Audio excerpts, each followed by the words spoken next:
उन्होंने भरद्वाज जी को सुनाई थी। लेकिन इसके पहले का भी चरित्र आता है। सम्मुखीन यह चरित्र सुहावा, भगवान भोलेनाथ ने इस कथा को पहले सुनाया, याज्ञवल्क्य जी ने बाद में सुनाया। उन्होंने तो भोलेनाथ ने जो कथा लिखी थी और वो सुनाई तो इन ऋषियों के पहले सुनाई थी। बहुरी कृपा करी हम ही उमई सुनावा, भगवान ने कथा को जो लिखा था वह बड़ी कृपा करके पार्वती जी को बार बार कहने पर पार्वती जी को सुनाया भगवान ने। और फिर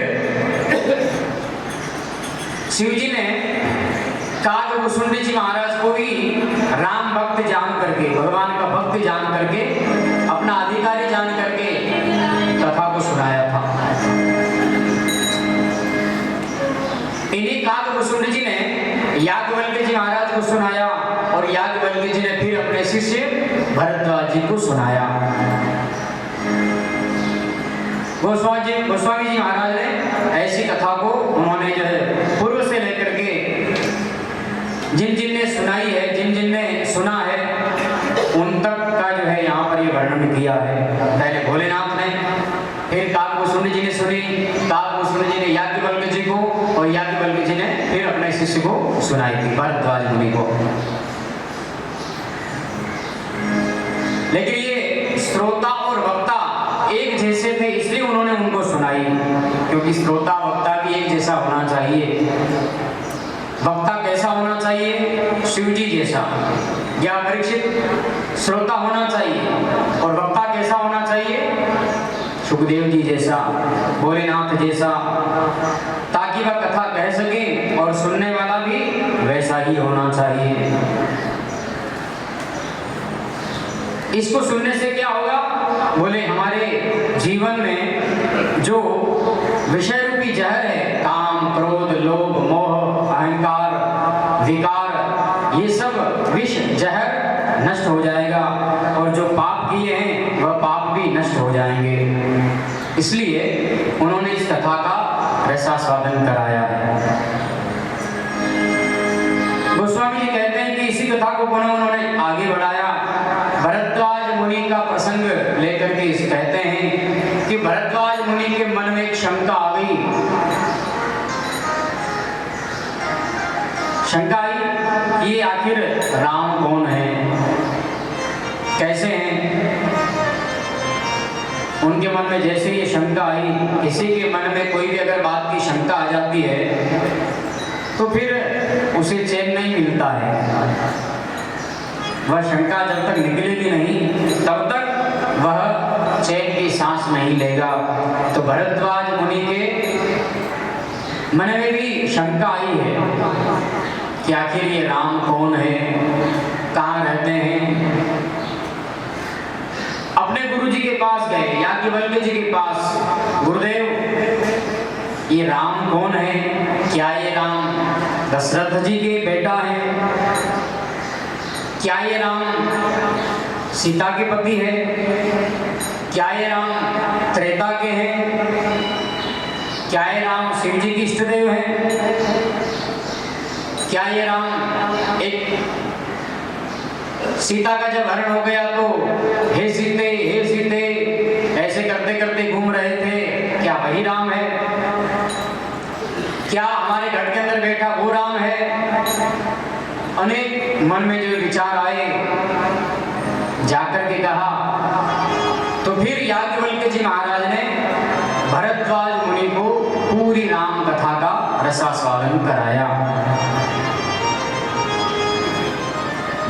ठीक उसी प्रकार का शंका जो है पार्वती के मन में भी आई थी। सती के मन में, सती राजा दक्ष की कन्या, और इसका विवाह हो गया भगवान शिव जी के साथ, भोलेनाथ के साथ। और जब विवाह होने के बाद आए कैलाश पर्वत पर, भगवान भोलेनाथ तो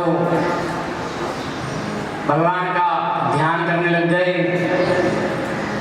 कहा बैठो देवी, मैं तुम्हें कथा सुनाता हूँ। भगवान की कथा का अमृत पिलाता हूँ उसको आप सुनिए। लेकिन सती के मन में शंका है। वही शंका है कि आखिर ये राम कौन है। एक राम दशरथ का बेटा, एक राम घर घर में बैठा, एक राम का सकल पसारा, एक राम ब्रह्मांड से न्यारा, आखिर ये राम है कौन। तो भोलेनाथ ने कहा चलो देवी मैं तुम्हें कथा सुनाता हूं कि ये राम है कौन।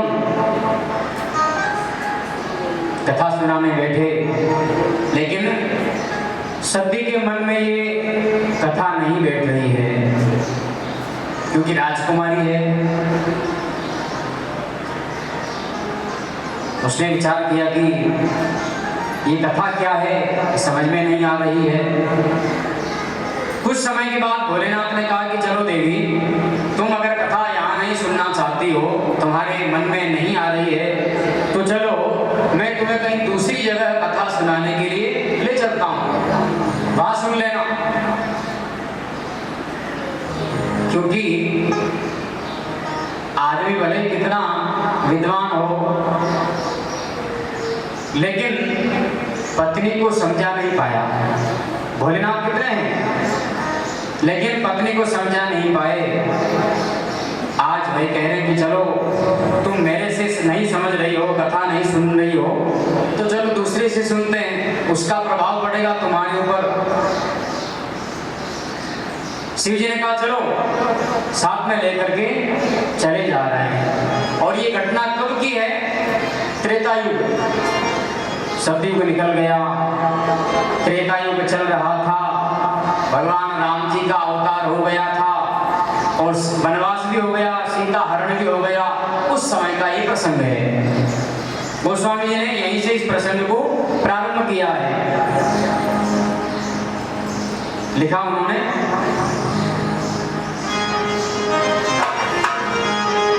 एक बार त्रेता युग माही, एक बार त्रेता युग माही, एक बार त्रेता युग माही, शंभु गए कुंभज ऋषि पाही।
प्रश्न किया तो भोलेनाथ ने कहा कि चलो देवी तुम्हें कथा सुनाने ले चलता हूँ। कहाँ पर, कुंभज ऋषि के पास। अगस्त्य जी महाराज, इनका एक नाम कुंभज ऋषि भी है। चलो मैं तुम्हें दूसरी जगह कथा सुनाने के लिए ले चलता हूँ। अब जो कथा सुनने जाता है वह कोई साधारण व्यक्ति नहीं होता है, बहुत बड़ा व्यक्ति होता है। आप कोई साधारण नहीं हो, बड़े ज्ञानी हैं, गुणीजन हैं। तुलसीदास जी ने लिखा कि कथा सुनता है ना, वो साधारण नहीं होता है। वह कौन होता है, बोले देव पुरुष होता है। आप सतियां होती है, देवांगनाएं होती है,